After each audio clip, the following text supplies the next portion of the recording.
Assalamualaikum warahmatullahi wabarakatuh. Perkenalkan, nama saya Ahmad Hurairah dengan NIM 210532, kelas RA3 Prodi Manajemen Fakultas Ekonomi dan Bisnis. Di sini saya akan memberikan materi yang telah saya pelajari dari mata kuliah Pengantar Komunikasi Bisnis yang diampu oleh Bapak Muhammad Teguh Setiadi, SEMM, CTMP, CMC. Baik, tanpa berlama-lama, marilah kita langsung ke materi. Yang pertama yaitu pengertian komunikasi bisnis. Komunikasi bisnis adalah proses berbagai informasi antara orang di dalam atau orang di luar bisnis. Komunikasi bisnis yang efektif adalah cara karyawan dan manajemen atau atasan berinteraksi untuk mencapai suatu tujuan bisnis, suatu tujuan dalam perusahaan. Pengertian komunikasi bisnis menurut para ahli, yang pertama menurut Philip Kotler, dia mengemukakan bahwa komunikasi bisnis adalah suatu kegiatan manusia yang ditujukan untuk memuaskan kebutuhan dan keinginan melalui proses pertukaran. Yang kedua yaitu menurut Rosenblatt.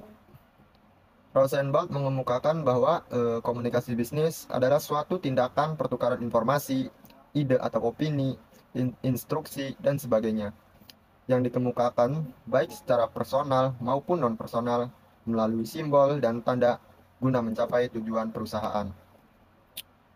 Tujuan komunikasi bisnis. Ada 2 poin tujuan komunikasi bisnis. Yang pertama yaitu menyelesaikan masalah dan membuat keputusan. Ini sangat tepat karena semakin tinggi seseorang pada sebuah bisnis, maka orang tersebut akan tergantung kepada keahlian orang lain dalam mengambil keputusan dan menyelesaikan masalah dalam pencapaian keberhasilan. Yang kedua yaitu mengevaluasi perilaku. Penilaian atau evaluasi harus dilakukan anggota organisasi agar mengetahui dan mengoreksi apa saja yang ingin dan sudah dilakukan pada prestasi mereka. Penilaian ini memerlukan kepekaan dan keahlian dalam berkomunikasi. Fungsi komunikasi. Terdapat 4 poin fungsi dalam komunikasi. Fungsi komunikasi dalam bisnis yang pertama yaitu memberi informasi. Maksudnya, informasi itu dimanfaatkan sebagai usaha organisasi untuk mencapai suatu tujuan. Yang kedua yaitu pengendalian atau regulatori. Fungsi komunikasi bisnis ini bisa dalam bentuk prosedur, perintah, peraturan, dan juga laporan. Yang ketiga, memberi persuasif.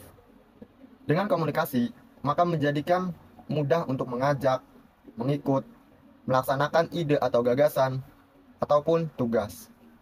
Yang keempat yaitu integratif.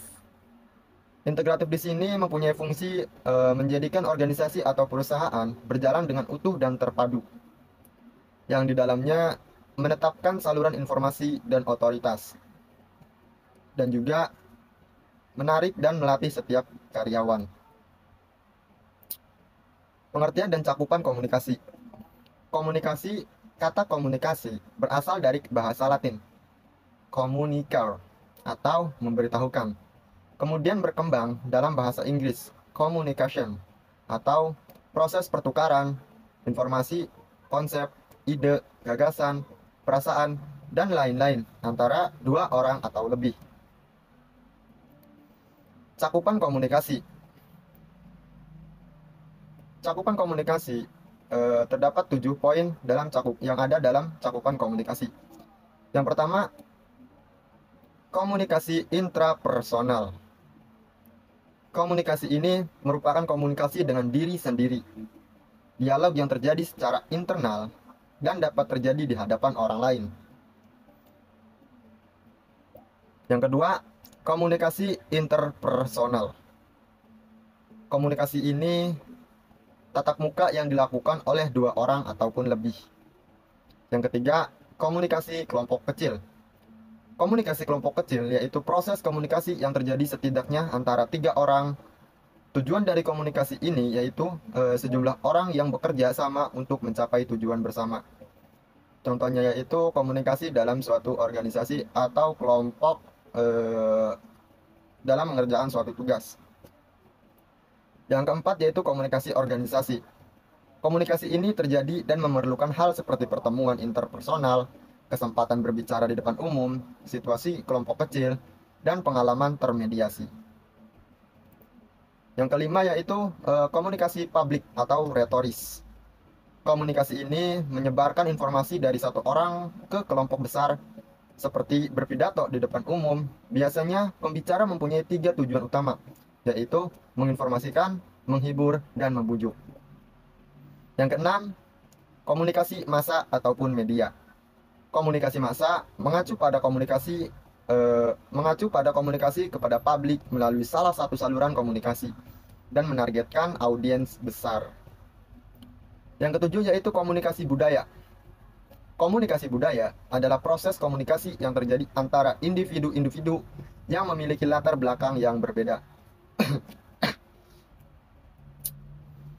Bisnis dalam pandangan komunikasi. Komunikasi bisnis dapat dilakukan di dalam perusahaan dan di luar perusahaan. Di dalam perusahaan, komunikasi perlu dibina secara baik dengan para karyawan, agar mereka sebagai karyawan lebih yakin dengan produk yang dihasilkan oleh perusahaan. Komunikasi eksternal dilakukan perusahaan dalam hubungan dengan masyarakat, pemerintah, pada umumnya dan khususnya terhadap para konsumen ataupun langganan. Komunikasi untuk menyelesaikan masalah. Tujuannya adalah untuk mempelajari kapan komunikasi tepat untuk berhubungan dengan masalah-masalah bisnis. Untuk mempelajari, menciptakan suasana agar pertemuan-pertemuan dapat berhasil. Dan untuk mempelajari bagaimana menyusun agenda rapat, dan untuk mempelajari bagaimana menyusun sebuah kelompok diskusi, serta untuk mempelajari yang bersifat sebagai pemimpin, dan untuk mengetahui keadaan suatu kelompok. Etika berkomunikasi dalam lingkup perusahaan. Yang pertama, gunakan bahasa yang sesuai atau formal. Yang kedua, pastikan intonasi suara dengan jelas untuk menghindari kesalahpahaman. Yang ketiga, antusias dalam berkomunikasi dengan lawan bicara. Yang keempat, jangan berbicara arogan karena dapat menyebabkan adanya kesalahpahaman. Yang kelima, berhati-hati dalam menggunakan bahasa tubuh, ekspresi wajah, agar tidak menyinggung lawan bicara. Yang keenam, menjaga sikap profesional.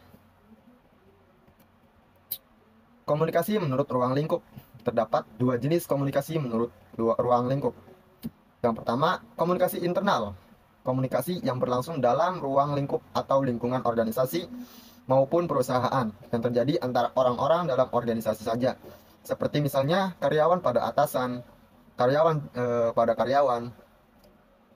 Jadi begitu komunikasi internal. Yang kedua yaitu komunikasi eksternal, yaitu pertukaran informasi yang terjadi antara organisasi dengan pihak luar seperti kreditur, pemasok, pelanggan, dan lain sebagainya. Kesimpulan dalam komunikasi bisnis. Jadi kesimpulannya yaitu komunikasi bisnis adalah proses pertukaran pesan atau informasi untuk mencapai efektivitas dan efisiensi produk kerja di dalam struktur dan sistem organisasi. Lanjut, komunikasi antar budaya. Pengertian budaya. Budaya adalah suatu cara hidup yang berkembang dan dimiliki bersama oleh sekelompok orang, serta diwariskan dari generasi ke generasi. Budaya biasanya terbentuk dari banyak unsur yang rumit, termasuk sistem agama dan politik, adat istiadat, bahasa, pakaian, dan karya seni. Pengertian komunikasi antar budaya. Komunikasi antar budaya merupakan proses komunikasi yang terjadi antara orang-orang yang memiliki kebudayaan berbeda-beda, baik beda ras, etik, sosial, ekonomi, atau gabungan dari semua perbedaan. Komunikasi antar budaya terus berkembang, apalagi di saat manusia bisa bebas berkomunikasi karena adanya perkembangan teknologi. Pengertian teknologi informasi dan komunikasi. Teknologi adalah ilmu pengetahuan yang mempelajari tentang keterampilan dalam menciptakan alat untuk membantu menyelesaikan berbagai permasalahan dan pekerjaan manusia sehari-hari. Sedangkan informasi, menurut KBBI, yaitu pemberitahuan, data atau berita tentang sesuatu. Sedangkan komunikasi adalah pengiriman dan penerimaan pesan. Dapat disimpulkan bahwa teknologi informasi dan komunikasi adalah teknologi dalam pengolahan data, fakta dan proses menjadi pernyataan yang dapat diterima dan diketahui oleh orang lain. Peran teknologi informasi melalui internet. Pada dunia bisnis, teknologi membantu banyak terutama terkait sistem informasi yang saling berhubungan dengan baik. Yang mana sistem informasi ini dibangun atau dirancang untuk mengatasi sekaligus membantu para pelaku bisnis dalam menjalankan bisnis ke arah yang lebih baik dengan memanfaatkan sistem kerja yang efektif dan efisien. Manfaat teknologi informasi dalam bisnis. Yang pertama, mempermudah cara berkomunikasi. Yang kedua, menghemat biaya produksi dan operasional. Yang ketiga, monitoring perkembangan bisnis. Yang keempat, manajemen data. Yang kelima, sumber pengetahuan dan informasi. Yang keenam, pendukung aktivitas bisnis yang tidak mengenal waktu. Kesimpulannya yaitu, dari beberapa informasi di atas, maka dapat dikatakan bahwa hubungan bisnis dan teknologi informasi sangatlah erat. Seperti bisnis dengan persaingan ketat yang akan mati tanpa teknologi informasi. Sehingga pengaruh teknologi informasi ini terhadap aktivitas dan perilaku organisasi dalam lingkup bisnis sangat diperlukan. Selain itu, hal ini tentunya akan mendukung penerapan sistem informasi agar dapat berjalan dengan baik dan selaras dengan apa yang dibutuhkan oleh manajemen organisasi bisnis itu sendiri. Akan tetapi, manfaat yang sangat banyak diberikan dalam bisnis tidak menutup kemungkinan adanya penggunaan teknologi informasi yang juga dapat disalahgunakan dalam hal yang kurang tepat. Oleh karena itu, sebaiknya para pelaku bisnis menggunakan teknologi informasi dengan tepat, bijak, dan sesuai dengan kebutuhan bisnisnya. Pengertian surat. Apa itu surat? Surat adalah suatu sarana untuk menyampaikan pernyataan-pernyataan atau informasi secara tertulis dari pihak yang satu kepada pihak yang lain, baik atas nama sendiri maupun atas nama jabatannya dalam sebuah organisasi atau perusahaan. Syarat-syarat pembuatan surat. Surat disusun dengan teknik penyusunan yang benar. Yang pertama, penyusunan letak bagian-bagian surat atau bentuk surat tepat sesuai dengan aturan atau pedoman yang telah ditentukan. Yang kedua, pengetikan surat harus jelas, bersih, rapi, dengan format yang menarik. Yang ketiga, pemakaian kertas sesuai dengan ukuran umum. Untuk ukuran kertas yang standar dan penggunaannya yaitu yang pertama seperti kertas folio 21 x 33 cm untuk surat yang isinya panjang atau banyak. Yang kedua yaitu kertas kuarto 21 x 28 cm atau 29,7 cm yang kita sebut biasanya kertas A4 untuk surat yang isinya sedang ataupun pendek. Yang ketiga yaitu kertas setengah folio atau setengah kuarto.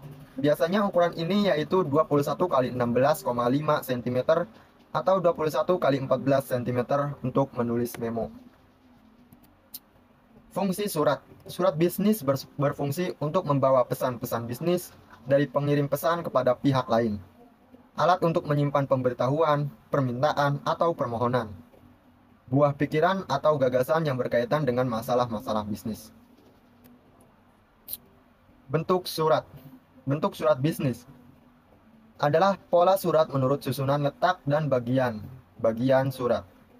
Bentuk-bentuk surat biasanya selalu dipakai dalam kedinasan atau pekerjaan atau juga keorganisasian. Selain itu, Bentuk-bentuk surat ini biasanya memiliki bentuk susunan atau bentuk struktur yang berbeda dengan bentuk surat yang lainnya. Salah satu faktor yang menentukan keefektifan surat adalah bentuknya. Pada bentuknya. Nah, bagian surat. Nomor satu ada kepala surat, Terdapat logo dan juga dari mana surat itu berasal. Yang kedua, pembuka surat. Terdapat tanggal surat, nomor surat, lampiran, halaman surat, alamat tujuan surat, dan salam pembuka. Yang ketiga, isi surat. Terdapat paragraf pembuka, paragraf isi, paragraf penutup. Yang keempat, penutup surat. Terdapat salam penutup, penandatanganan surat, dan tembusan. Tujuan surat bisnis. Surat bisnis ini bertujuan sebagai alat komunikasi tertulis untuk berbagai tujuan bisnis dan dunia kerja. Tujuan pembuatannya pun beragam, mulai dari undangan kesepakatan, informasi, pernyataan, dan lain sebagainya. Fungsi surat bisnis. Yang pertama, wakil atau duta bagi pengirim surat. Yang kedua, alat untuk menyampaikan informasi permintaan. Yang ketiga, alat bukti tertulis. Yang keempat, alat untuk mengingat. Yang kelima, bukti sejarah. Yang keenam, pedoman kerja. Yang ketujuh, media promosi bagi pengirim. Lanjut ke proposal. Apa itu proposal? Proposal adalah sebuah agenda kerja terstruktur yang tertulis dengan susunan tertentu sebagai sebuah acuan ataupun ajuan untuk melaksanakan sebuah kegiatan atau pekerjaan. Macam-macam proposal. Proposal berdasarkan tujuan. Ada proposal penelitian, proposal proyek, proposal kegiatan, dan proposal bisnis. Proposal berdasarkan formatnya yaitu proposal formal, proposal semi-formal, dan proposal non-formal. Fungsi proposal.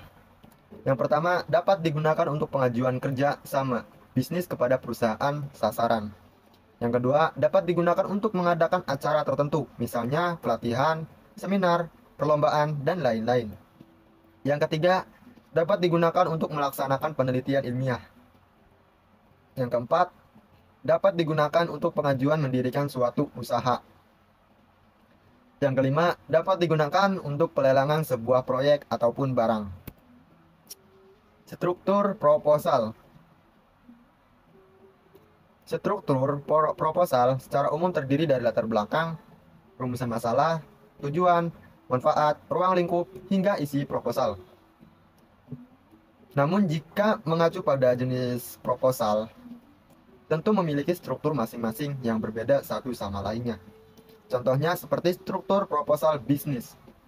Pada struktur proposal bisnis jelas memiliki perbedaan. Terdapat 9 struktur proposal bisnis. Yang pertama, judul bisnis, latar belakang, deskripsi produk, deskripsi bisnis, proses produksi, pemasaran, manajemen usaha, deskripsi finansial, dan juga penutup. Mungkin cukup demikian yang dapat saya sampaikan. Kurang lebihnya mohon maaf. Wabillahi taufiq wal hidayah. Wassalamualaikum warahmatullahi wabarakatuh.